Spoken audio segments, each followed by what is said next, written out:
Hi, my name's Alistair Chapman and I'm a professional TV cameraman, and in this video I'm going to take a look at this little beauty here, which is Sony's AX100 4K and HD camcorder. Now, as well as this review video, I'm also going to be producing a couple of tutorial videos with some shooting tips for this camera, so please take a look out for those as well. So what's this little camera all about? Well, it's a 4K compact camcorder producing a very high quality image. I really am impressed by the quality of the images. Recording using Sony's new XAVC-S codec, as well as AVC HD, and in addition MPEG-4, so lots of nice features. So let's run through the features of the camera. Well, on the front here we have a 12 times optical zoom lens. So optical zoom, no loss of image quality throughout that zoom range, and 12 times gives you the equivalent to around about a 29 to about a 348 millimeter when you're talking in DSLR terms zoom range, and that really is a remarkably large zoom range for a small compact 4K camera. As well as the 12 times optical zoom, you can also activate Sony's clear zoom function, and this is activated by going into the camera menu and activating the steady shot function here and turning it on to active, and now you'll get the clear image zoom function, which extends the zoom range to 18 times in 4K and 24 times in HD, and it really is very high quality. It's very difficult to see in the shots when the electronic part of the zoom function is taking place compared to the optical, and it's perfectly usable for most shooting situations. A really interesting feature on this camera that I haven't really seen before on a camera of this size is the fact that behind the lens, or as part of the lens assembly, it has built-in ND filters.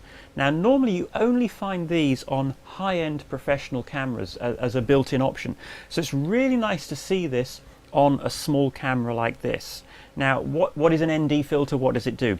Think of it as sunglasses for the camera. So when the light levels are too high, normally you have to close the aperture, the iris of the camera, to make it smaller to compensate.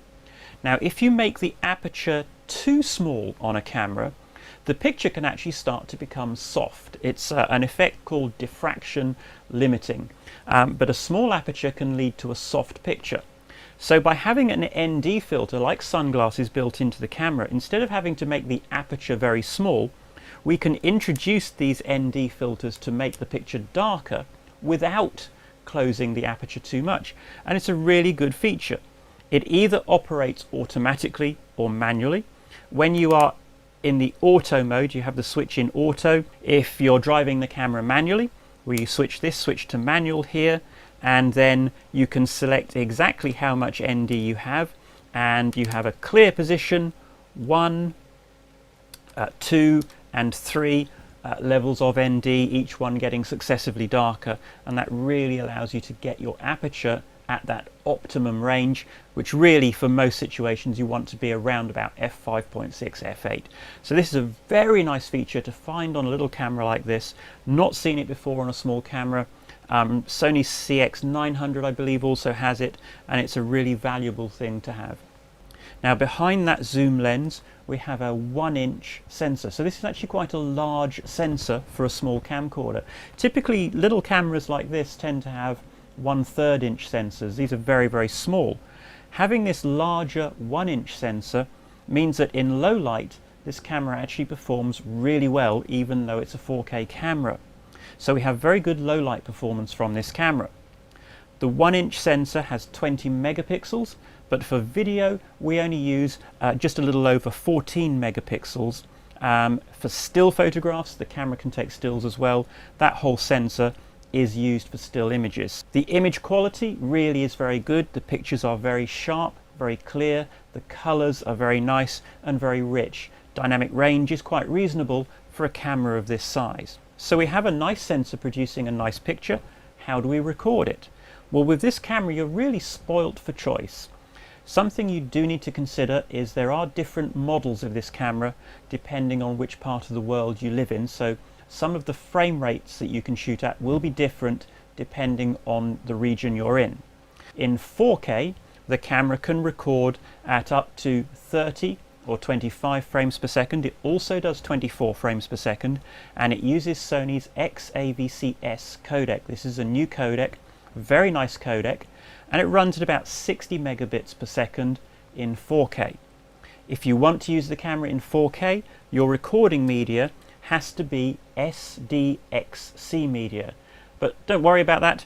SDXC is low cost, easily accessible and cheap media, but you must use SDXC. You can't use SDHC for 4K. If you want to shoot in HD with this camera, again, we can use Sony's XAVC-S codec, and in HD it goes to 50 megabits per second. As well as very, very high quality XAVC-S, we can also shoot in HD using the AVC HD codec. Very common codec. It's the codec that you normally find in a camera of this size. Really easy to deal with, to work with, to edit. And in AVC HD, you can shoot at up to 50 or 60 frames per second with this camera. So lots of nice options here, from 24 all the way up to 50 or 60 frames per second, depending on the camera model that you have. Now, as well as XAVC-S and AVC HD, you can also shoot MPEG-4 on the camera, and that's 1280 by 720, so it's not full HD, but it's only at 3 megabits per second. These are very, very small files. Now, why does this camera have that? Well, it's ideal for uploading directly to YouTube. And one of the nice things about this is we can shoot at MPEG-4, 1280, 720, 3 megabits per second while we're shooting in 4K.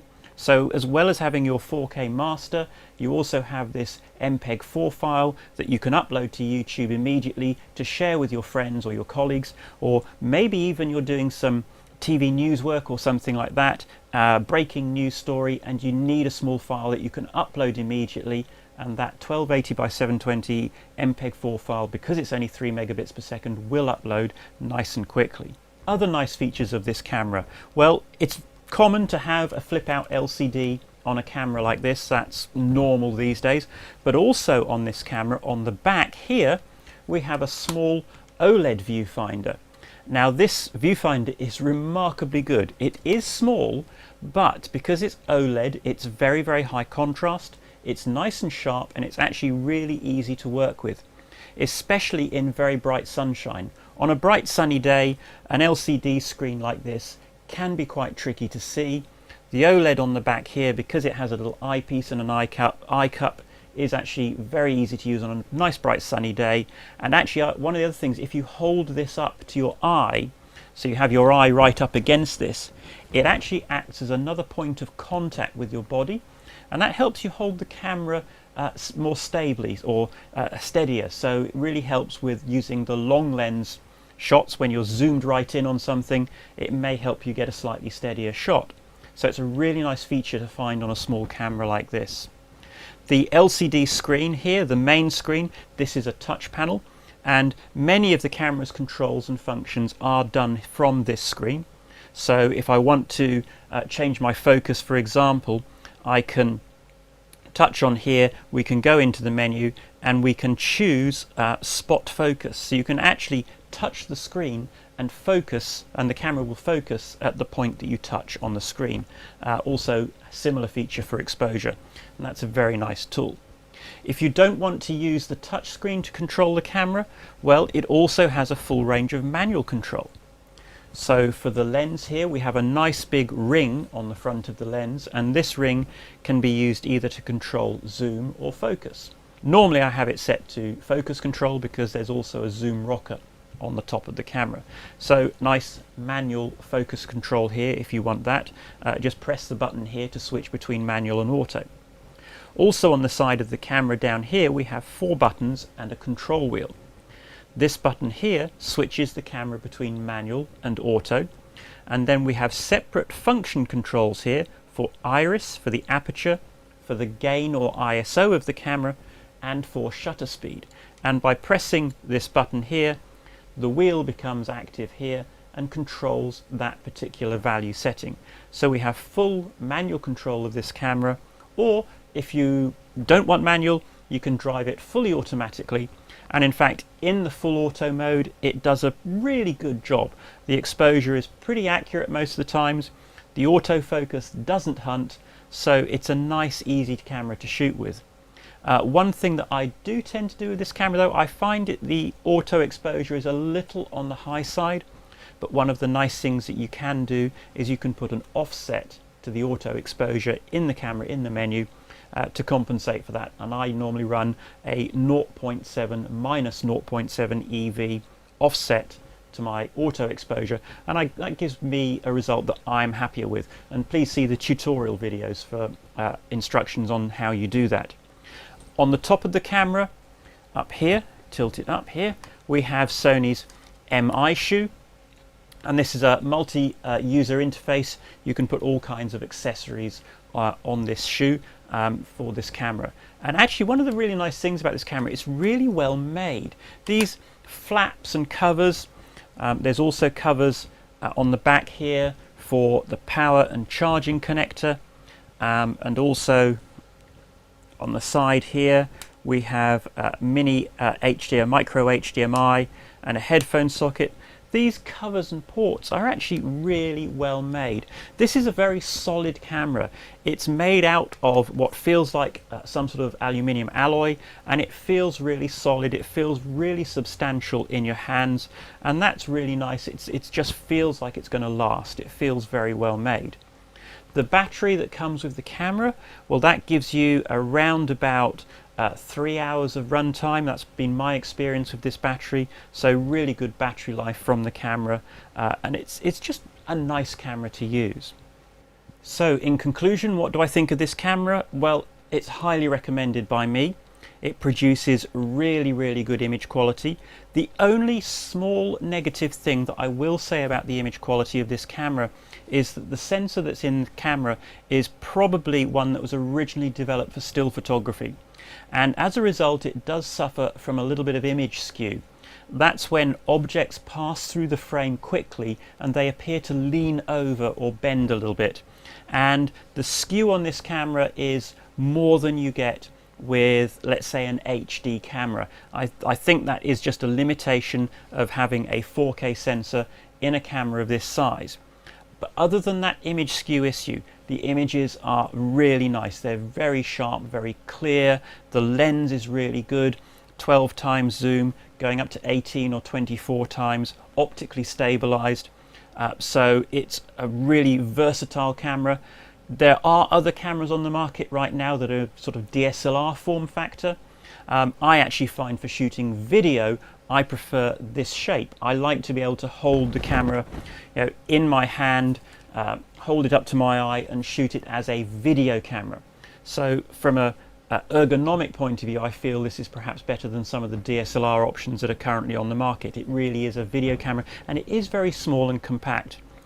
As I say, pictures are great, 4K recording, 4K output to plug it into your 4K TV.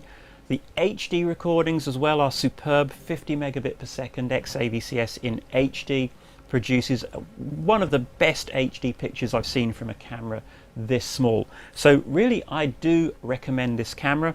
I think it's good value for money.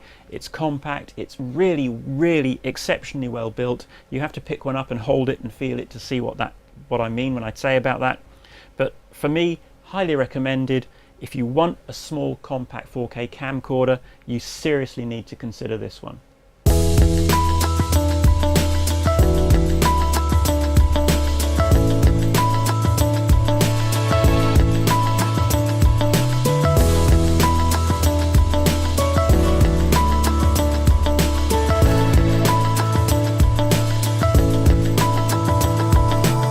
I wouldn't want to be on that road right now.